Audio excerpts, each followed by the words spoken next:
नमस्कार शेतकरी बंधूंनो, आजच्या व्हिडिओमध्ये आपण गव्हाच्या तणनाशकाविषयी माहिती घेणार आहोत। गहू पेरणीनंतर जवळपास 20 ते 22 दिवसादरम्यान आपण तणनाशकाची फवारणी करू शकतो।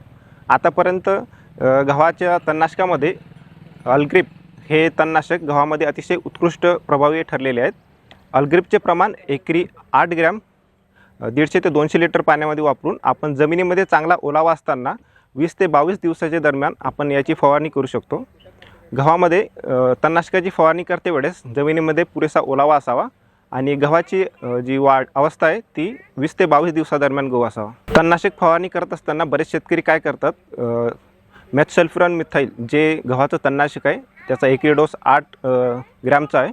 तर त्या पॅकेटमध्ये 8 ग्रॅमची एक डबी येते ज्यामध्ये की गव्हाचं तणनाशक असतं आणि एक स्टिकरचं पॅकेट येते। बरेच शेतकरी जे आहे ते डबी फेकून देतात आणि स्टिकरच फक्त फवारतात, त्याच्यामुळे तणाचे नियंत्रण होत नाही। तर असं न करता 8 ग्रॅमची डबी आणि स्टिकरचं पॅकेट एकत्र मिक्स करून 150 ते 200 लिटर पाण्यामध्ये घेऊन जमिनीमध्ये चांगला ओलावा असताना व्यवस्थितरित्या एकसारख्या प्रमाणात त्याची फवारणी करावी, जेणेकरून आपल्याला गव्हामध्ये तणनाशकाचे सुंदर रिझल्ट बघायला मिळतील।